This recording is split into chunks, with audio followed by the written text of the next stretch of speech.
दूसरा बेनिफिट मुझे याद नहीं आ रहा है। दूसरा बेनिफिट चलो मैं काउंट करा ही देता हूँ। हेलो, सत श्री अकाल, सलाम वालेकुम, नमस्कार, राम राम सभी को। स्वागत है आप सभी का मेरे नए ब्लॉग में। तो काफ़ी लोगों की क्वायरी आ रही है, बहुत ज़्यादा टीचर्स वगैरह आ रहे हैं कि भाई एविएशन एयरलाइंस में कैसे जॉब पाएँ, कैसे जॉब करें, क्या क्या उसका प्रोसीजर वगैरह होता है। तो मैं दोस्तों सब बताऊँगा इस वीडियो में। चलो यहीं से शुरू कर देता हूँ। देखो अभी मैं फिलहाल तो मैं जिम में हूँ, थोड़ा वर्कआउट कर रहा हूँ, थोड़ा एक्सरसाइज कर रहा हूँ। मैं शुरुआत कर देता हूँ। देखो एयरलाइन में जॉब पाना इतना डिफ़िकल्ट नहीं है ऑनेस्टली स्पीकिंग, ठीक है। और बहुत सारी ना यूट्यूब पे आपको ढेर सारी वीडियोस वगैरह मिल जाएंगी जहाँ पे आपको बहुत सारे लोग बहुत सारा ज्ञान दे रहे हैं कि कैसे जॉब पाएँ, क्या करें, क्या क्या इंटरव्यू में क्या पूछे जाते हैं। ये सब बहुत सारा ज्ञान, बहुत सारे मटेरियल आपको ऑनलाइन आपको मिल जाएगा, ठीक है। सो मैं बताना चाहता हूँ कि आपको जॉब पाने के बाद, अगर सिलेक्शन के बाद आपको क्या क्या मिलेगा। तो सर सबसे पहले मैं एक चीज़ क्लियर कर दूँ, ये जो वीडियो है किसी एयरलाइन के लिए भी नहीं है और एयरलाइन की वजह से भी नहीं है। मतलब जो कुछ भी मैं इस वीडियो में आपको बताऊंगा वो मेरा अपना पर्सनल ओपिनियन है, मेरा पर्सनल एक्सपीरियंस है, जो मैं सालों से एयरलाइन में जॉब कर रहा हूँ। उन सभी की इन्फॉर्मेशन और जो भी मेरा एक्सपीरियंस है वो सभी मैं इस वीडियो में बताऊंगा। तो ये वीडियो कोई स्पॉन्सर नहीं है और ना ही किसी पर्टिकुलर एयरलाइन को टारगेट करने के लिए है, ठीक है। सबसे पहला पॉइंट होता है SLT, स्टाफ ट्रैवल जिसको बोला जाता है, मुफ्त में ट्रैवल करना। एक्चुअली कोई मुफ्त में कुछ नहीं होता, चार्ज तो पैसा तो देना पड़ता है। हाँ, बाकी टिकट जो बाकी नॉर्मल फेयर से थोड़ा कम देना पड़ता है, बट हाँ देना ज़रूर पड़ेगा। और रियलिटी बोलूँ तो भाई स्टाफ ट्रैवल जो होता है ना सिर्फ नाम का होता है, पैसे आपको उसमें भी पे करने होंगे। नॉर्मल टिकट से अगर आप जा रहे हैं तो भी फेयर पे करना पड़ेगा, SLT से जा रहे हैं तो भी आपको फेयर पे करना ही पड़ेगा, ठीक है। दूसरा पॉइंट जो आता है, दूसरा पॉइंट ये होता है कि आप SLT से बहुत रेयरली ट्रैवल करेंगे, स्टाफ ट्रैवल से आप बहुत रेयरली ट्रैवल करेंगे।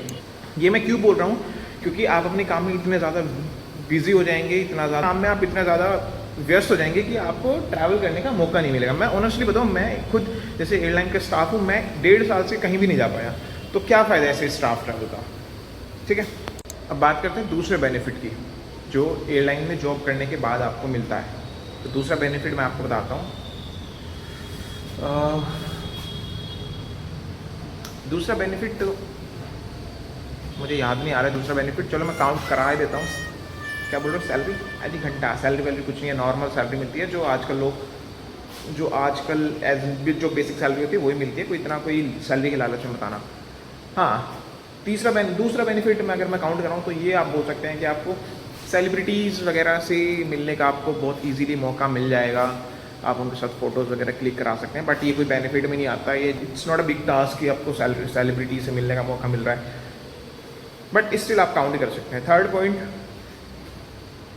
अब बात करते हैं तीसरा बेनिफिट आपको जो इस जॉब के साथ मिलता है, वो ये है कि आपको देश विदेश में जाने का बहुत इजीली मौका मिल जाएगा। अगर आप, बहुत लोगों का ड्रीम होता है कि भाई मुझे इंटरनेशनल जाना है, विदेश की ट्रिप करनी है, तो वो आप बहुत इजीली कर लेंगे, ठीक है।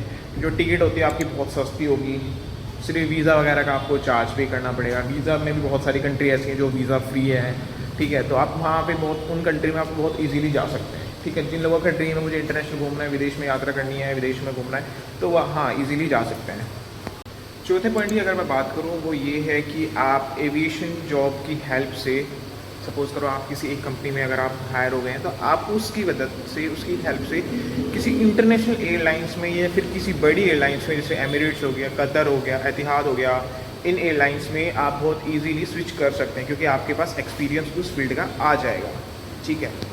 और नेक्स्ट पॉइंट है कि अगर आप इंडिया में एविएशन इंडस्ट्री ज्वाइन कर रहे हैं, कुछ ऐसी एयरलाइंस ज्वाइन कर रहे हैं, तो कुछ एयरलाइंस ऐसी हैं इंडिया में, इंडियन एयरलाइंस कुछ ऐसी हैं जो थोड़ा सैलरी के साथ थोड़ा बैंक से नहीं देती हैं। कुछ एयरलाइंस ऐसी हैं, हाँ, उसके बीच में, उन सभी के बीच में इंडिगो एयरलाइंस एक ऐसी एकमात्र एयरलाइंस है जो कभी भी सैलरी को कभी होल्ड नहीं करती है एम्प्लॉय की। जो भी इनका जो मंथ एंड पे अगर आपका सैटरडे संडे बढ़ रहा है तो मंथ एंड से एक दिन पहले आ जाएगी, ठीक है। एक लेट कभी नहीं करेगी, एक दिन पहले आ जाएगी, लेकिन सैलरी आपकी होल्ड कभी नहीं होगी, कभी भी लेट नहीं होगी।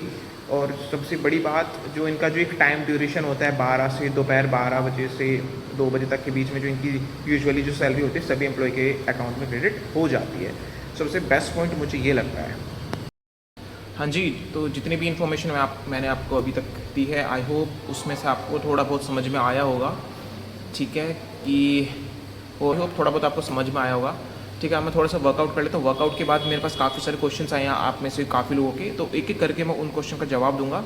ठीक है, कंपनी के बारे में, सैलरी के बारे में। ठीक है, तो बने रहिएगा मेरे साथ।